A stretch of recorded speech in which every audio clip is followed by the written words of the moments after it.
Assalamualaikum. Waalaikumsalam, Pak. Waalaikumsalam, Pak. Alhamdulillah. Iya. Agak ngantuk ya? Lumayan, Pak. Dikit. Iya. Pak Eri tadi setelah Hujan, Pak, sengaja, kemarin. setelah dari S3 ada ujian. Mungkin yang ada kalau dari Kejaksaan tahu itu, Pak Didik Kurniawan itu. Ujian usulan penelitian hari ini beliau ya. Kalau Mbak Astrin dari mana Mbak profesinya? Di Lampung, Pak. Bukan kamu apa jaksa atau apa hakim? Bapak saya belum kerja. Oh, baru bekerja ya. Mbak Nanda belum juga ya. Oke. Pak ini ingin mengulang sedikit ya mengenai pemahaman SPP dalam arti luas ya. Kalau biasanya kan orang menjelaskan SPP itu dari sempit ya. Sudah datang semuanya itu? Sudah hadir? Jam 15.39, nanti sampai dengan jam 16.39 lah. 1 jam aja, sudah cukup. Assalamualaikum warahmatullahi wabarakatuh. Selamat sore, salam sejahtera untuk kita semuanya. Ya. Mudah-mudahan sambil didampingi kopi, teh hangat. Mbak Nanda ini mau kemana ini? Pindahan ya? Pindah kamar, Pak. Di depan gelap, Pak. Hujan soalnya, Pak, di sini, Pak. Oh, hujan? Oh, gitu. Wai kanan hujan, Pak. Iya, anak saya di Lampung Selatan juga katanya hujan deras ini. Tapi tetap saya suruh pulang, jalan pelan-pelan. Karena bawa motor dengan teman-teman ini, alumni SMA-nya gitu ya. Oh, yang alhamdulillah belum hujan ini Bandar Lampung, hanya timbreng. Gelap tapi nggak turun-turun hujan. Baik, para mahasiswa biar tidak terlalu lama kita ketemu ya. Memang kuliah hari Sabtu itu agak repot ya. Karena hari kejepit, sementara mahasiswa sudah pengen bersantai, pengen jalan-jalan ini ya. Ini sih kayak model Prayogo ini ngobrol terus semuanya ini. Prayoga. Ya, Pak. Ngobrol sama siapa kamu? Sama Samban ya, Samban Women gitu ya. Sama Linda, Pak, ngobrolnya, Pak. Oh gitu ya. Baik ya Mas, kita mulai ya. Yang kita pahami dari pertemuan minggu yang lalu, ada 2 pengertian yang harus kita kuasai.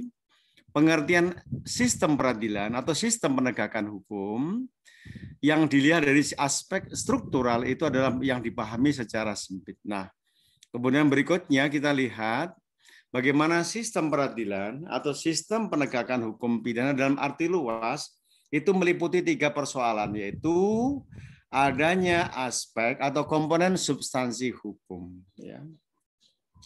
Yang kalau dilihat dari substansi hukumnya atau legal substance, yaitu sistem peradilan atau sistem penegakan hukum merupakan suatu sistem penegakan substansi dari hukum. Kalau dilihat dari hukum pidana meliputi ada 3 persoalan. Hukum pidana material, hukum pidana formal, dan hukum pelaksanaan pidana. Hukum pidana material itu hukum yang berisi tentang norma hukum ya dan sanksi pidananya. Kalau kita lihat yaitu seperti KUHP. Ya. Kalau hukum pidana formal atau hukum acara pidana, yaitu yang kita pahami seperti KUHP, KUHAP. Dan hukum pelaksanaan pidana, hukum yang melaksanakan atau hukum eksekusi yang menjalankan putusan pengadilan yang telah berkekuatan tetap. Ini yang dipahami dalam satu sisi mengenai aspek atau komponen dari substansi hukumnya. Nah, sementara dilihat dari substansi hukum, sistem peradilan atau sistem penegakan hukum merupakan integrated legal system. Sistem hukum yang terpadu bahasanya. Atau integrated legal substance atau substansi hukum yang terpadu. Yang kedua, aspek struktur hukum. Ya. Atau legal structure, yaitu sistem peradilan yang merupakan sistem bekerjanya, berfungsinya badan, lembaga, aparat penegak hukum dalam menjalankan fungsi kewenangan masing-masing di bidang penegakan hukum. Makanya dilihat secara struktural, sistem peradilan merupakan sistem administrasi, sistem penyelenggaraan, atau sistem fungsional atau operasional dari berbagai struktur profesi penegak hukum. Dilihat dari sudut ini, maka sistem peradilan pidana muncul istilah sebagai Integrated Criminal Justice System, ya, atau the Administration of Criminal Justice. Ini yang dikatakan sebagai sistem peradilan pidana terpadu. Nah, siapa yang menjalankan dalam struktural itu? Ada 4 kekuasaan. Ini para mahasiswa jangan sampai salah. Kemarin itu ada yang memahami bahwa yang namanya Tentara Nasional Indonesia itu dikatakan sebagai aparat penegak hukum. Apakah itu benar atau salah? Jadi ada penelitian mahasiswa di daerah Pesawaran yang melihat sinergitas antara aparat kepolisian kehutanan dengan Tentara Nasional Indonesia Angkatan Darat di dalam upaya penanggulangan pembalakan liar. Kemudian mahasiswa ini menganggap bahwa TNI itu merupakan aparat penegak hukum. Pemahaman ini bisa terjawab dengan jelas kalau saudara melihat 4 kekuasaan menegakkan hukum pidana yang terdiri dari kekuasaan penyidikan, kekuasaan penuntutan, kekuasaan mengadili dan menjatuhkan putusan, dan kekuasaan pelaksanaan putusan pidana. So, yang berada di luar ini berarti bukan sebagai aparat penegak hukum pidana. Gampang kan, Mbak Nanda, Mbak Sarin? Kita akan menguji bahwa siapa di situ yang menjadi aparat penegak hukum. Oh, aparat penegakan penyidikan. Siapa penyidikan? Bisa kepolisian, bisa PPNS, kan gitu ya. Demikian pula penuntutan. Penuntutan satu-satunya pejabat di sini adalah jaksa penuntut umum. Kemudian siapa kekuasaan mengadili? Hakim di pengadilan. Bisa di pengadilan negeri, pengadilan tinggi, maupun Mahkamah Agung. Dan siapa kekuasaan pelaksanaan putusan? Nah ini harus hati-hati. Ini yang nomor 4 harus hati-hati. Kenapa demikian? Kekuasaan itu kan berurutan, runtut, menggunakan sistem dari penyidikan, penuntutan, pengadilan. Kenapa ini harus kembali kepada kejaksaan misalnya gitu? Karena kekuasaan pelaksanaan putusan pidana adalah kejaksaan, yaitu aparat yang dijalankan oleh badan atau aparat pelaksana atau eksekusi. Karena siapa yang menuntut pada waktu sudah dikabulkan oleh hakim, dia harus menjalankan tuntutannya itu. Nah, misalnya contoh dia menuntut pidana terhadap orang yang melakukan perbuatan terlarang. Nah, saat hakim setelah mengadili dan menjatuhkan pidana kepada orang yang telah dinyatakan bersalah tadi, maka pelaksana putusan bukan oleh hakim tapi oleh kejaksaan. Jadi aparat atau kekuasaan pelaksanaan putusan pidana adalah jaksa itu sendiri. Bisa jaksa penuntut umum, bisa lembaga kejaksaan. Oke. Jadi nggak bingung ini karena banyak yang masih bingung memahami mengenai ini. Nah, yang ketiga mengenai aspek komponen atau budaya hukum atau legal substance. Sistem peradilan pada dasarnya merupakan perwujudan dari sistem nilai-nilai budaya hukum. Saya ulangi, sistem peradilan atau sistem penegakan hukum pada dasarnya merupakan perwujudan dari sistem nilai-nilai budaya hukum. Ya. Ini banyak satu penelitian yang mencoba melihat bagaimana budaya hukum melalui nilai-nilai budaya hukum itu bekerja. Nah, kemudian penjelasan berikutnya, nilai-nilai budaya hukum itu dapat mencakup filsafat hukum, asas-asas hukum, teori hukum, etika hukum, dan ilmu hukum atau pendidikan hukum. Itu yang dikatakan sebagai asas atau komponen budaya hukum. Ini luar biasa. Kalau substansi hukum itu isinya adalah hukum atau perundang-undangan. Struktur adalah bangunan administrasi untuk bisa menjalankannya substansi hukum. Nah, kalau budaya hukum inilah yang sering dikatakan sebagai budaya kerja hukum. Dasarnya apa? Yaitu bisa menggunakan filsafat hukum, asas hukum, teori hukum, etika hukum, dan ilmu hukum, bahkan pendidikan hukum, serta kesadaran atau sikap, kepatuhan, perilaku hukum. Nah, ini agak luar biasa. Makanya di dalam, kalau membandingkan di antara 3 nilai hukum atau 3 nilai sistem hukum, mana yang lebih dominan? Jawabannya adalah budaya atau kultur hukum. Karena dia meliputi berbagai aspek yang sebetulnya diwujudkan dalam substansi maupun struktur hukum. Untuk melihat bagaimana membedakan antara sistem peradilan dalam arti sempit dan sistem peradilan dalam arti yang luas, karena adanya aspek budaya hukum di dalam memahami istilah yang namanya sempit dan luas itu. Para mahasiswa sekalian, nilai-nilai budaya hukum yang tadi dikatakan itu tidak terlepas dari nilai sosial kemasyarakatan, makanya wajar kalau dikatakan dalam budaya hukum merupakan sistem sosial atau social system. Sampai di sini ada pertanyaan? Ya, memang belajar SPP itu belajar sesuatu yang kering betul ya. Tapi ya kita harus memahami mengenai sistem peradilan pidana itu sendiri. Kalau tidak ada, saya lanjutkan. Sekarang kita mau lihat ruang lingkup dari sistem peradilan atau sistem penegakan hukum. Seberapa luas cakupan di dalam sistem peradilan atau sistem penegakan hukum. Melihat dari cakupan dalam sistem peradilan atau sistem penegakan hukum, kita juga kembali kepada sistem yang berada di dalam peradilan atau penegakan hukum sendiri, yaitu mencakup substansial, struktural, dan kultural. Jadi kembali kepada yang kita pahami tadi. Berarti kalau demikian, ruang lingkup sistem peradilan ini atau sistem penegakan hukum itu juga mencakup mengenai substansi hukumnya, struktur hukumnya, dan budaya hukumnya. Oleh Probada disingkat mencakup substansialnya, mencakup strukturalnya, dan mencakup kulturalnya. Coba kita lihat, kita bedah satu-satu ya.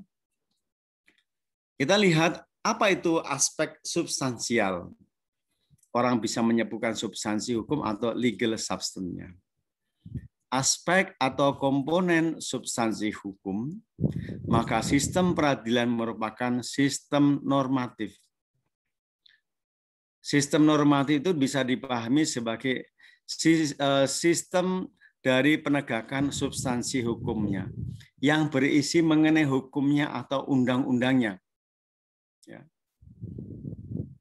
Di bidang peradilan atau penegakan hukum mencakup sistem atau substansi hukum material, hukum formal, dan hukum pelaksanaan pidana. Tadi dikatakan dalam substansi hukum di atas menyinggung mengenai hukum pidana material, hukum pidana formalnya, dan hukum pelaksanaan pidananya. Maka dalam aspek substansi hukum juga menyangkut mengenai substansi hukum materialnya, hukum formalnya, dan hukum pelaksanaan pidananya. Jadi mahasiswa kalau melihat apa itu aspek substansi dari hukum pidana, mau tidak mau menyinggung mengenai 3 bentuk atau 3 jenis hukum pidana. Hukum pidana material, hukum pidana formal, dan hukum pelaksanaan pidana. Apakah yang dimaksud hukum pidana sudah merupakan satu kesatuan yang integral? Ya, kalau dikatakan begitu. Sepanjang dikatakan bahwa hukum pidana itu menyangkut 3 persoalan, hukum pidana material, hukum pidana formal, dan hukum pelaksanaan pidana, berarti sudah dikatakan integral atau terpadu. Seperti yang Pak Ehni sampaikan di dalam membuat tugas, dalam membangun tugas ya. Nanti para mahasiswa akan menguji suatu putusan pengadilan dilihat dari beberapa aspek. Ya. Karena memang tugas kita menyinggung mengenai 3 persoalan, yaitu mengenai substansi, struktur, dan kultur. Coba dicek, apakah dalam putusan itu hakim sudah mempertimbangkan dari aspek ketiga itu atau belum? Ya, coba nanti diuji. Mbak Astrin sudah dapatkan putusan pengadilan? Sudah, Pak. Sudah. Mbak Nanda sudah? Belum. Kenapa belum? Kan putusan di Mahkamah Agung banyak. Cari satu saja. Kemudian periksa. Mana yang aspek substansi hukumnya, mana yang struktur.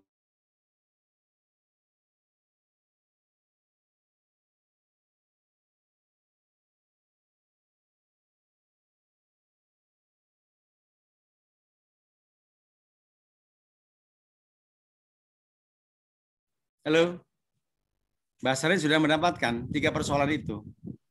Kalau untuk dibaca-baca lagi belum sih Pak, baru nyari-nyari aja tadi. Monggo silahkan, nanti dicari, kemudian dilihat dari 3 aspeknya ya, aspek substansinya, aspek strukturnya, dan aspek kulturnya. Ada 3 maksudnya, substansialnya, strukturalnya, dan kulturalnya. Baik. Adanya kesatuan sistem dalam norma substansi hukum pidana yang integral itu dapat dilihat dari beberapa sudut, minimal dari 2 aspek. Aspek yang pertama mengenai pengaturan kelengkapan bidang-bidang hukum pidana. Aspek yang keduanya mengenai substansi nilai atau ide dasarnya. Kalau kesatuan sistem integral hanya dikaitkan dengan kelengkapan jenis bidang hukum pidana, dapat dikatakan bahwa kondisi substansi hukum pidana saat ini sebenarnya sudah cukup lengkap karena ketiga bidang substansi hukum pidana itu sudah ada. Berarti nanti akan saudara lihat dari sisi aspek substansinya, lihatlah mengenai kondisi materialnya, formalnya, dan pelaksanaan pidananya sudah ada. Kemudian nanti dilihat strukturnya, apa yang mau dilihat strukturnya. Kemudian juga dilihat dari aspek kulturnya, sehingga 3-tiganya bisa terjawab. Kita lihat berikutnya, aspek hukum pidana material. Yang ada saat ini terdapat dalam KUHP dan undang-undang di luar KUHP. Itu sudah menyangkut mengenai hukum pidana material atau substantif. Keseluruhan peraturan perundang-undangan di dalam KUHP maupun di luar KUHP itulah yang merupakan satu kesatuan sistem hukum substantif. Keseluruhan sistem hukum substantif itu dari aturan umum dan aturan khusus. Seperti dalam KUHP, aturan umum itu diatur di dalam buku 1. Aturan khususnya diatur dalam buku 2 dan buku 3 KUHP. Nah, dilihat dari keseluruhan sistem penegakan hukum pidana substansif, undang-undang khusus di luar KUHP hanya merupakan subsistem karena pada umumnya hanya merupakan atau hanya merumuskan tindak pidana atau delik khusus. Ya, contoh tindak pidana korupsi, tindak pidana ekonomi, tindak pidana perdagangan orang, tindak pidana terorisme, tindak pidana perdagangan orang atau human trafficking. Dia hanya merupakan bagian yang dikatakan merumuskan tindak pidana dalam delik khusus. Nah, undang-undang khusus tidak mengatur keseluruhan bangunan atau konstruksi konsepnya yang bersifat umum yang biasa disebut dengan ajaran umum atau Algemene Lehrstücken atau Allgemeine Lehren gitu ya. Karena kalau dia membicarakan menyangkut ketentuan umum, maka undang-undang khusus yang berada di luar KUHP dikembalikan kepada ketentuan di dalam KUHP. Itulah adanya pasal 130 KUHP sebagai pasal jembatan, pasal penghubung antara ketentuan yang ada dalam KUHP dengan ketentuan di luar KUHP sepanjang apa Mbak Nanda? Sepanjang? Iya, Pak. Sepanjang apa ketentuannya tadi? Sepanjang undang-undang khusus tadi atau delik khusus tadi tidak mengatur sendiri. Ya, kalau dia tidak mengatur berarti dikembalikan kepada ketentuan yang diatur dalam aturan umum KUHP. Oke ya, jadi jangan sampai salah ini. Makanya ketentuan hukum pidana mati ini harus dikuasai oleh para mahasiswa. Oke. Nanti dibaca sendiri KUHP dari awal ini sudah sebagai kodifikasi dan junifikasi. Sudah kodifikasi itu artinya dalam satu buah kitab dan sudah bersifat seragam terhadap seluruh warga masyarakat. Oke.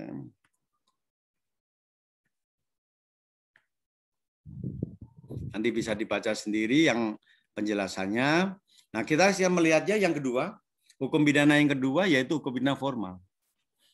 Sasaran atau adresat dari hukum pidana tidak hanya mengatur perbuatan warga masyarakat pada umumnya, tetapi juga mengatur perbuatan dalam arti kewenangan atau kekuasaan atau penguasa aparat penegak hukum. Ya, jadi khususnya hukum pidana formal itu tidak hanya mengatur kepada warga masyarakat umum, tetapi juga pada aparatnya. Jadi kebijakan hukum pidana pada akhirnya mengandung kebijakan mengatur, mengalokasi, membatasi kekuasaan, baik kekuasaan kewenangan warga masyarakat maupun warga pada umumnya maupun dari kekuasaan atau kewenangan penguasa penegak hukum. Pengaturan kekuasaan kewenangan penegak hukum merupakan salah satu bagian dari hukum pidana formal. Makanya hukum pidana formal itu dikatakan hukum pidana yang melaksanakan hukum pidana material yang dijalankan oleh negara melalui aparat-aparat penegak hukumnya. Ini yang dikatakan hukum pidana formal. Kemudian siapa yang menjalankan? Seperti yang sudah disebutkan di atas tadi, sistem kekuasaan menegakkan hukum pidana itu ada 4 tadi. Siapa yang mewakili negara? 4 kekuasaan dari negara itu. Yaitu kekuasaan penyidikan oleh lembaga atau badan penyidik. Ya. Kekuasaan penuntutan oleh badan atau lembaga penuntut umum. Kalau penyidikan tadi diantaranya oleh pejabat-pejabat kepolisian, kekuasaan penuntutan dilakukan oleh pejabat-pejabat kejaksaan, kemudian kekuasaan mengadili dan menjatuhkan putusan pidana oleh badan pengadilan, yaitu hakim, dan kekuasaan pelaksanaan putusan pidana oleh aparat atau badan pelaksana eksekusi, yaitu lembaga kejaksaan. Keempat, tahap subsistem merupakan satu kesatuan sistem penegakan hukum pidana yang integral. Tidak boleh bolak-balik, tidak boleh campur, tidak boleh dilakukan secara acak, tetapi dilaksanakan secara sistematis, secara urut, secara runtut, dimulai dari pejabat penyidikan, beralih kepada penuntutan, beralih kepada pengadilan, dan beralih kepada pelaksanaan putusan. Tidak boleh campur aduk, tapi harus runtut satu persatu untuk menyelesaikan secara integrated criminal justice system. Sampai di sini ada yang mau ditanyakan para mahasiswa? Ada? Kalau tidak ada, Pak Heni lanjut. Siapa? Firman, Ma. Makasih ya, Ma. Oh, istri Pak Heni menghidangkan es jeruk. Wow, jeruknya jeruk yang apa itu? Jeruk BB. Jeruk produk Lampung.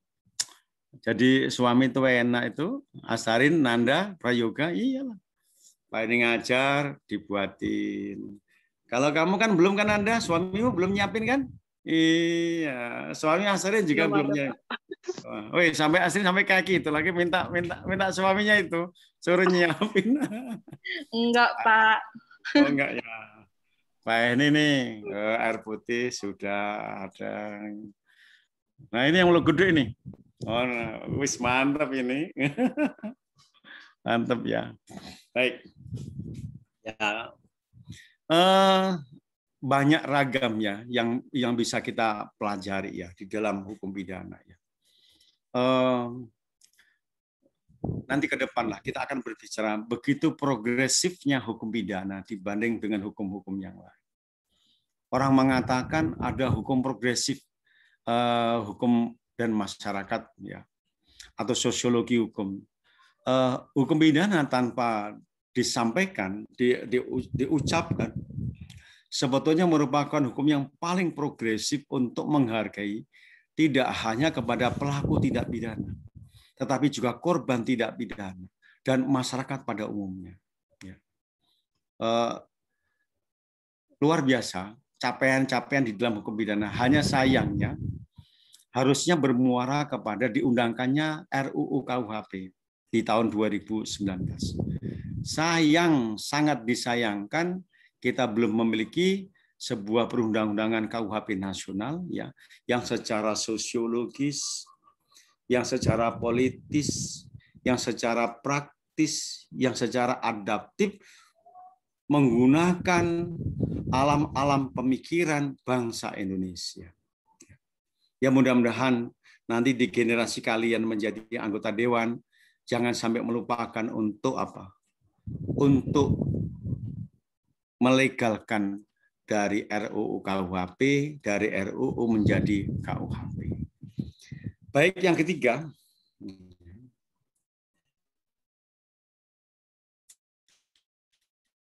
Yang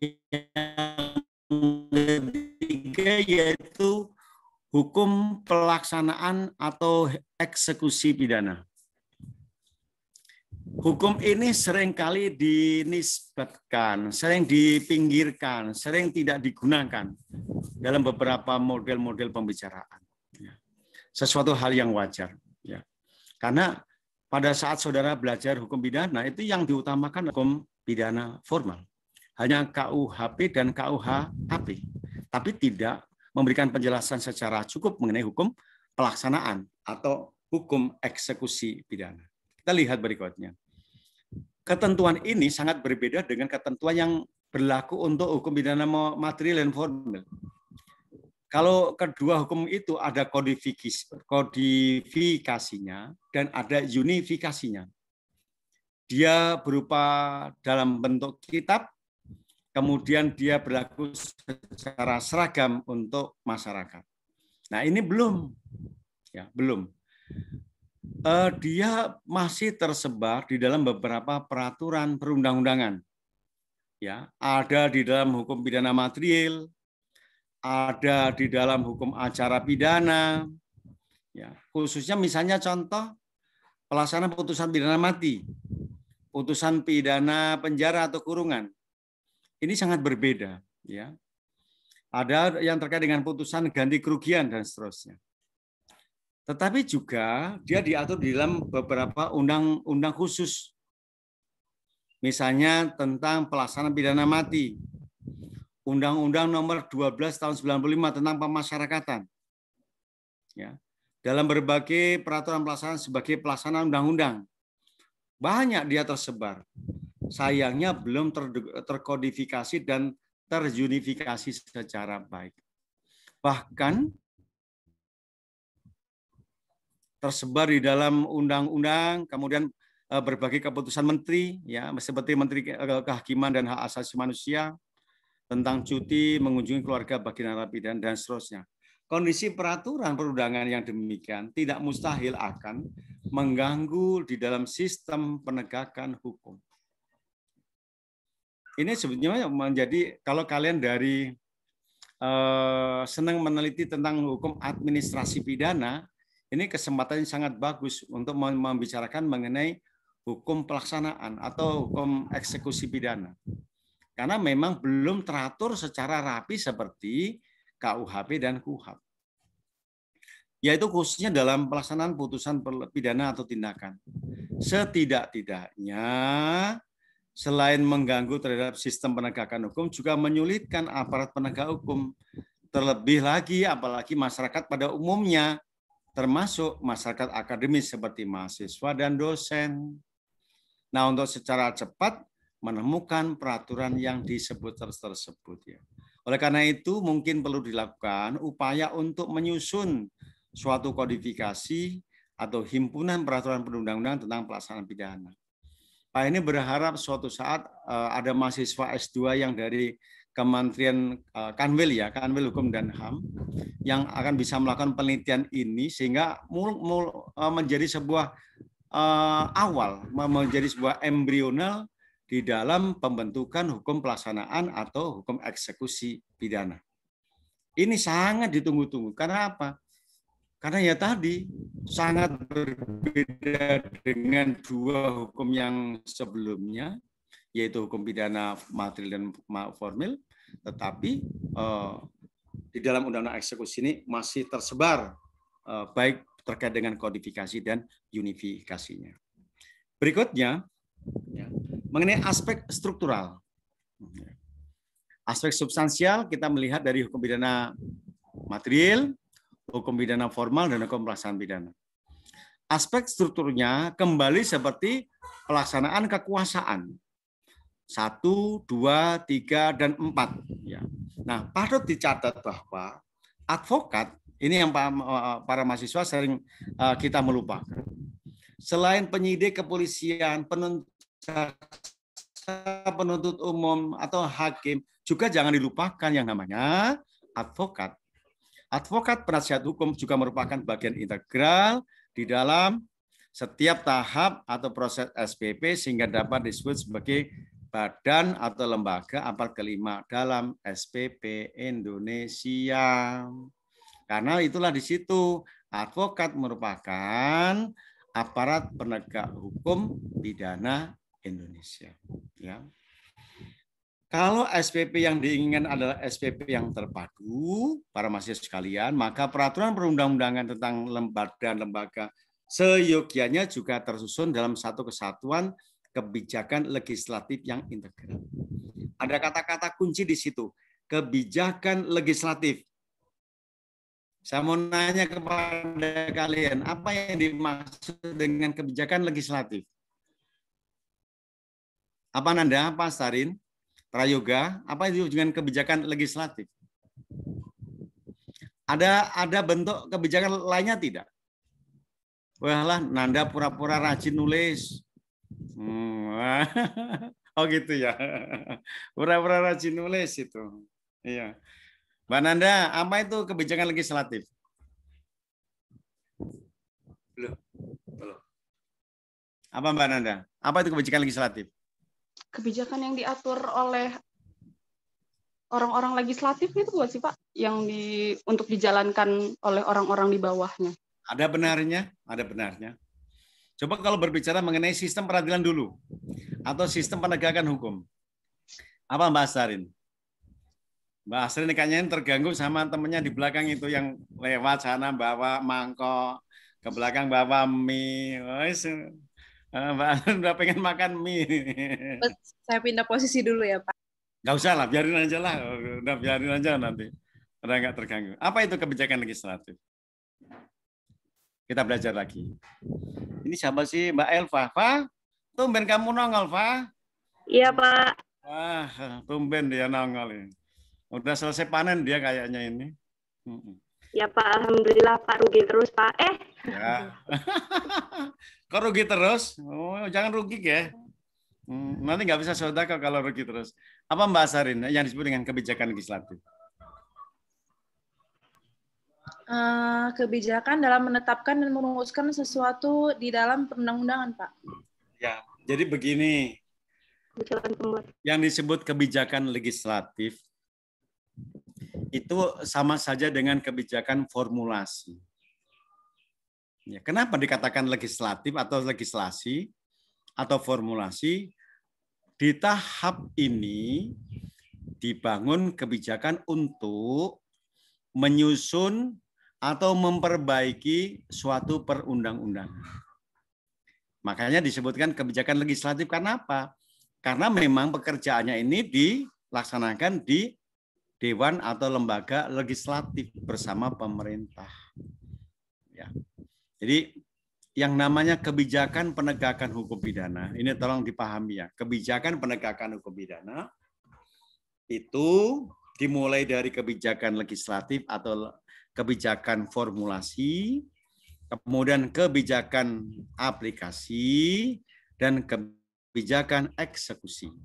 Ini sama maknanya kalau kita berbicara mengenai tahapan penegakan hukum pidana, yaitu tahapan legislasi atau formulasi, tahapan aplikasi atau penerapan, dan tahapan eksekusi atau pelaksanaan. Ya. Jadi kalau memahami, seyogianya juga tersusun dalam satu kesatuan kebijakan legislatif yang integral. Ini yang dipahami. Tidak hanya hukum pidana material saja, juga hukum pidana formal, juga hukum pelaksanaan pidana tersusun dalam kebijakan legislasi atau legislatif atau formulatif itu. Yang nantinya akan dijalankan di dalam kebijakan penerapan atau aplikasi, bahkan berakhir di kebijakan eksekusi gitu ya. Ini kembali zamannya S1 untuk politik hukum pidana. Ya, nanti Mbak Nanda, Mbak Elva, siapa ini Mas Prayoga udah pindah dalam mobil juga, udah mana kamu gak? Hati-hati ya sambil membawa mobil ya. Nggak, Pak. Dekat rumah kok, Pak. Ya, hati-hati. Udah kamu jalan Pak. itu. Ya. Ini kalau sudah dalam mobil jalan nggak berani, nggak? Nggak, Pak. Saya juga dekat-dekat doang. Ini belajar, Oke. Pak. Belajar. Ya, hati-hati ya. Hati-hatilah. Karena malam minggu ini banyak orang yang buru-buru untuk menuju tujuan ya. Ya. Ini para mahasiswa sekalian, sehingga pada saat kita memahami mengenai integrasi ya di dalam hukum pidana itu muncul kebijakan yang integral itu tidak berarti harus dituangkan dalam satu kitab undang-undang, tidak. Tapi sebetulnya Pak Heni ada perubahan-perubahan dinamika di negara-negara yang lain bahwa dalam membuat suatu undang-undang pidana itu sudah utuh. Ada hukum pidana material, hukum pidana formal, dan hukum pelaksanaan pidana. Contohnya yaitu dalam ICC, International Criminal Court, menggunakan ini ya, Statuta Roma. Statuta Roma itu merupakan suatu produk hukum yang luar biasa, bisa menjadi contoh di dalam pembentukan hukum yang tidak meninggalkan satu dengan yang lainnya. Secara satu kesatuan, itu hukum pidana itu sudah komplit di dalam Statuta Roma. Yaitu ada aspek hukum pidana materialnya, hukum pidana formalnya, dan hukum pelaksanaan pidana. Tetapi oleh Probada dikatakan tidak harus dituangkan dalam satu kitab undang-undang. Ini dalam arti dipahami bahwa pemikiran Probada pun kalaupun belum bisa dituangkan dalam satu bentuk undang-undang yang berisi ketiga hukum pidana itu, cukuplah kalau antara hukum pidana material, hukum pidana formal, dan hukum pelaksanaan pidana itu dibangun secara integritas atau integritas. Jadi bersifat keterpaduan, tidak saling pisah memisahkan. Contoh, banyak yang terjadi di dalam penegakan hukum pidana tidak bisa dilakukan secara total enforcement. Pernah mendengarkan dari pengertian penegakan hukum ya, yang mengatakan bahwa penegakan hukum pidana itu harus bisa total. Ternyata tidak memungkinkan bisa dilakukan secara total karena ada kondisi-kondisi yang memang tidak memungkinkan bisa dilakukan secara total atau sepenuhnya, bahkan hanya bersifat actual enforcement. Karena apa? Ada yang namanya pembatasan di dalam hukum pidana itu sendiri. Pertama karena ketentuan perundang-undangannya, keduanya karena diskresi, karena ada area yang tidak memungkinkan untuk dilakukan penegakan hukum. Maka penegakan hukum dari Joseph Goldstein itu hanya actual enforcement, hanya ruang-ruang tertentu yang bisa ditegakkan hukum pidananya itu. Ya, ini harus dipahami para mahasiswa pada waktu mengambil kuliah teori-teori hukum, bisa disebutkan di situ ya. Misalnya, kalaupun tidak bisa dalam bentuk satu kitab, bisa saja diatur tersendiri misalnya ya, contoh undang-undang tentang badan penyidik. Kita belum memiliki. Undang-undang tentang badan penuntut umum, undang-undang tentang Badan Pengadilan atau Kehakiman, atau undang-undang tentang Badan Pelaksana Putusan Pidana. Serta diakhiri dengan undang-undang tentang Lembaga Bantuan Hukum. Karena kita kan terdiri dari empat lembaga aparat penegak hukum. Ini belum ada. Ya. Karena contoh sebagai contoh, undang-undang tentang Badan Penyidik itu dilakukan oleh pihak kepolisian. Sementara harusnya Badan Penyidik itu merupakan badan fungsional yang tidak boleh diintervensi oleh struktural. Ya. Ini harusnya memang menjadi sebuah pemikiran dalam sebuah hukum, dalam penegakan hukum pidana. Ya. Ini sangat penting. Undang-undang Badan Penyidik, Badan Penuntut Umum, pengadilan atau hakim, pelaksanaan putusan atau pidana, dan lembaga bantuan hukum. Perundang-undangan saat ini sudah mengatur struktur organisasi. Ya, dari badan hukum. Misalnya contoh ya, ada undang-undang kesaksaan.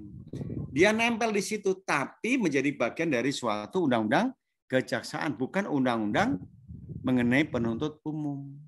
Sama ada undang-undang mengenai Kepolisian Negara Republik Indonesia, tapi di dalamnya masih menyangkut mengenai diantaranya struktur mengenai Badan Penyidik. Badan Penyidik di dalam satu undang-undang bersamaan dengan Undang-Undang Kepolisian Negara Indonesia tentunya menjadi sebuah lembaga yang tidak pernah bisa mandiri, tidak bisa independen, karena dia apa? Dipengaruhi oleh kehadiran pejabat-pejabat yang lain yang setara dengan dia, bahkan lebih tinggi dari Badan Penyidik. Yang terjadi adalah adanya distorsi, intervensi di dalam lembaga-lembaga Badan Penyidik tersebut. Bisa dipahami ya para mahasiswa sekalian? Independensi itulah sebetulnya, independensi itulah namanya kemenangan di dalam membangun suatu organisasi yang tidak bisa diintervensi.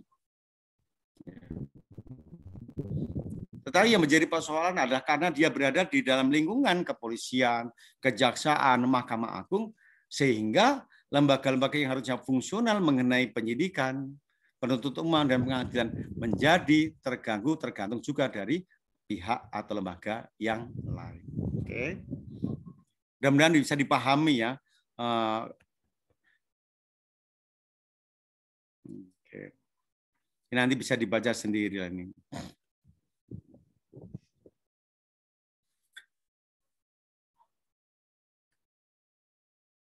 Ini penjelasan. Ya. Kalian sudah bisa mengcopy bahari ini kan untuk dibaca sendiri? Sudah bisa? Iya, udah ada di Fiklas ya Pak ya? Ada di Fiklas ya. Hanya Pak ini perlu diberikan penjelasan sepenuhnya ya.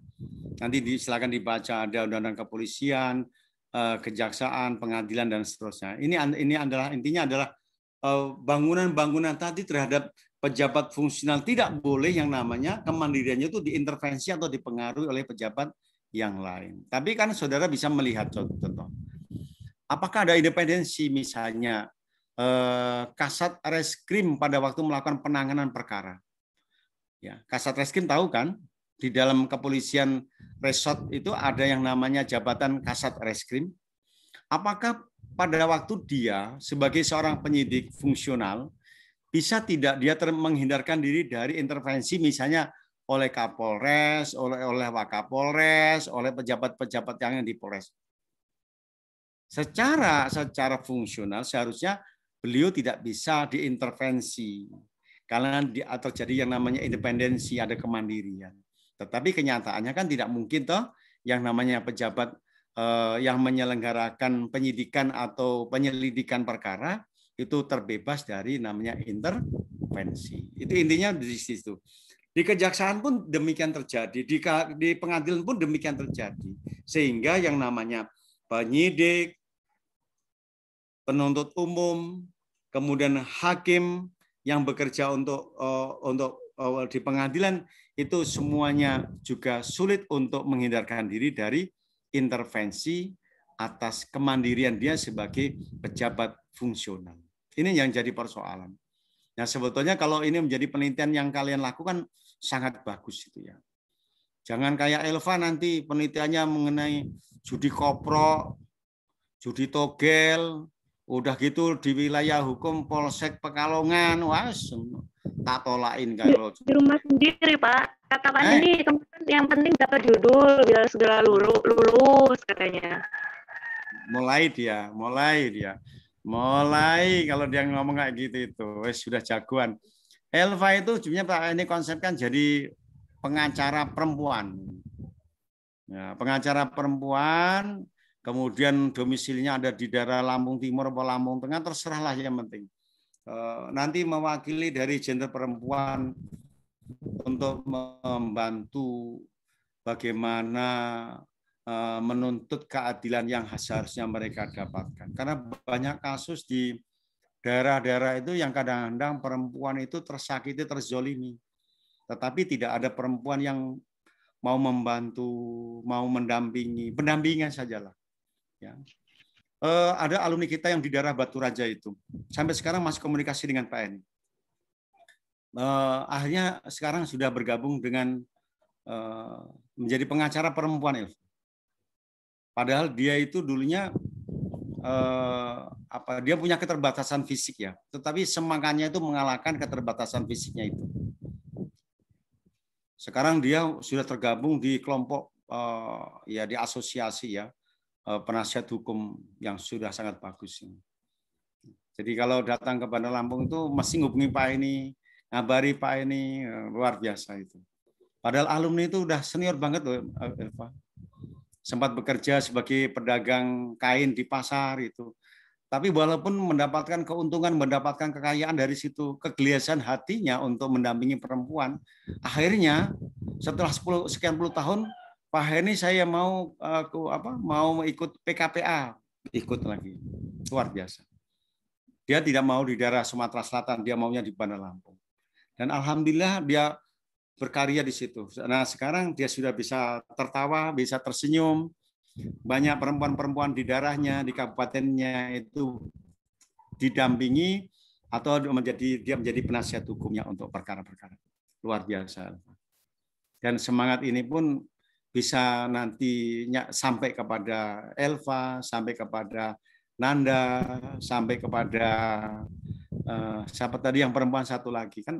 Nah, tidak harus kalau memang tidak mau jadi jaksa, jadi hakim, jadi pengacara. Kemarin juga ada mahasiswa bimbingan saya S1 namanya Mbak Harum Ananda, siapa itu. Kalau saya itu ketemu dengan perempuan Nanda, misalnya contoh, saya udah tahu dia tuh tingginya hanya 153. Kemudian saya tanya memang, kamu tingginya berapa? 153. Pengen jadi apa? Hakim, jaksa gitu. Saya pancing gitu.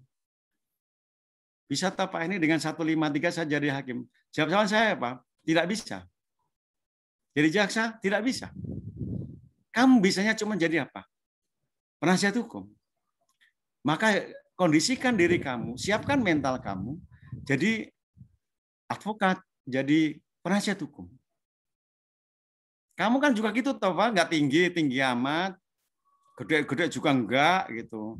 Yang gede itu kalau bicaranya Elva itu nggak mau dikalahkan kalau udah masalah ngomong. Gitu. Sebetulnya saya ingin mengarahkan energi kamu itu menjadi tukang ngeyel tetapi penasihat hukum gitu. Jaksa kalau udah kamu temuin nanti kapok, udahlah saya kalau ketemu dengan Bu Elva saya ngikut aja gitu. Karena apa? Memang ada aura-aura yang dimiliki oleh perempuan hebat-hebat itu. Saya tinggi, Pak. Alah, tinggi apa? Anakmu yang tinggi nanti sama suamimu itu. Makan saya, Pak. Masih masuk kayaknya. Oh gitu ya. Ya sudah nanti dicoba aja. Itu Mbak Nanda. Jadi menjadi profesi sebagai seorang advokat itu sebetulnya hakikatnya adalah aparat penegak hukum yang keempat. Jadi kita bangga pemerintah mengakomodasi mengenai persoalan di mana tempatnya advokat itu dalam penegakan hukum pidana. Sekarang udah clear, udah selesai. Ya, jadi kalian adalah aparat penegak hukum yang setara dengan pejabat kepolisian, pejabat kejaksaan, pejabat pengadilan, dan kalian. Makanya sekarang posisi saya suka mendorongin mahasiswa. Ya kalau tinggi sudah 150 kan nggak mungkin Tova, Mbak Nanda ya menjadi seorang hakim. Hakim sekarang 160 ke atas. Jaksa 160 berapa gitu ya. Nah, artinya diterima nasib itu. Nasib itu. Tidak perlu harus memaksakan diri. Oke. Jam 16.28. Nah, cukuplah istirahat. Saya tuh kalau ada Elva masuk ke dalam kelas kita langsung kita pulang aja lah Nanda gitu. Enakan dia itu datang udah terlambat, ditungguin Pak Heni. Ya prayoga ya. Keenakan dia kayak apa sudah jadi ratu sejagat dia ini. Yang tua ini dibully-bully nggak apa-apa lah. Memang harus dibully-bully. Kena terus ya Pak ya, kena terus. Kalau memang mau kan kuliah tepat waktu ya Nanda ya. Oke, nanti mengenai tugas dimulai ya.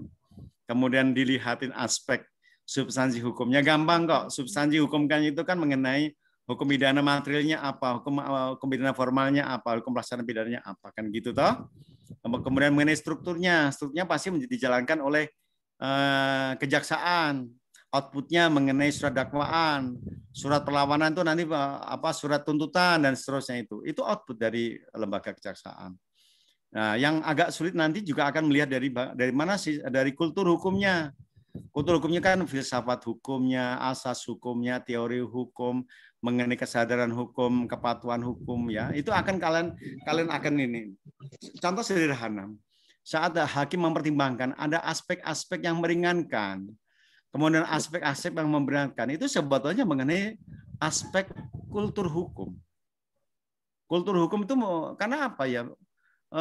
Misalnya penggunaan mengenai peci atau kopiah, baju warna putih, kemudian celana warna hitam, itu kultur itu. Kultur. Ya, kalau ada pesakitan kan seperti itu. Kemudian sepanjang persidangan nunduk aja, cuman ditanya, kamu ngerti nggak? Ngerti Pak Hakim itu. Itu sebenarnya kultur. Kultur. Kultur Indonesia gitu ya. Orang Indonesia itu lucu ya. Saat menjadi penjahat itu luar biasa ganasnya, bengisnya, kejamnya gitu. Tapi kalau sudah masuk kepada tahanan, ngalah ya Pak Hakim, ya Bu Hakim, mana itu. Oke, nanti kalian akan membedahnya itu mana yang aspek mengenai substansi hukum, mengenai kultur hukum, dan mengenai struktur hukum. Dari situlah nanti Bapak dan Ibu akan mendapatkan nilai maksimal dari Pak Heni, ya, termasuk dari kehadirannya. Jangan itu Elva. Kalau Elva datang, udah kita mau bubaran, dia barusan datang. Memang begitu gayanya itu. Waktu bimbingan dengan saya tuh Nanda, datangnya siang-siang. Jadi kalau nggak datang jam 2:30, mungkin 3:30. Tapi sok memelas, Pak dari kampung, saya hamil, ini suami saya Pak Heni, ya Allah ya Rabbi, ada murid kok menguji kesabarannya dosennya, tapi saya Tapi setidaknya hadir dia Pak. Iya betul itu Nanda, memang pinternya itu aspek hukumnya itu, kan yang penting saya hadir Pak Heni, ya Allah. Yoga hati-hati ya perginya. Sama perempuan Pak. Oh iya, ya memang. Dan Pak Heni menjadi pelayan abdi masyarakat yang baik buat Elva gitu. Waktu dia punya anak itu Nanda di Pak Heni, ini anak saya Pak Heni yang dulu ikut bimbingan konsultasi. Ya Allah ya Rabbi. Tidak apa-apa, Elva memang top.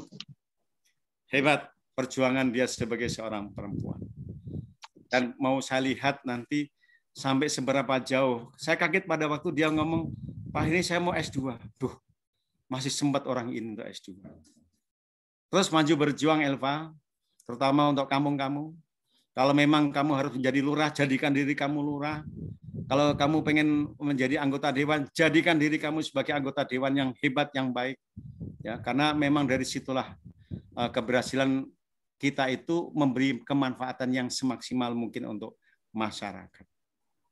Ya, mudah-mudahan dibarokai, diberkahi, ya, dijabah doa-doa kita, diridhoi oleh Tuhan semuanya asal jerih payah kita yang terbaik untuk masyarakat. Selamat sore, selamat malam mingguan, selamat istirahat, selamat mau tidur yang mau tidur. Kalau prayoga udah siap-siap untuk pesta dia ini. Ya, Pak ini Ya, Pak, izin. terima kasih, Pak. Nggih, sama-sama. Billahi taufik wal hidayah. Wassalamualaikum warahmatullahi wabarakatuh. Jaga kesehatannya ya. Waalaikumsalam Pak, sama-sama, Pak. Oke, Sehat terima selalu, kasih Pak. semuanya ya. Pak ini mohon izin untuk live ya. Ya, Ya, Pak. Pak. Banyak Pak. Iya, sama-sama.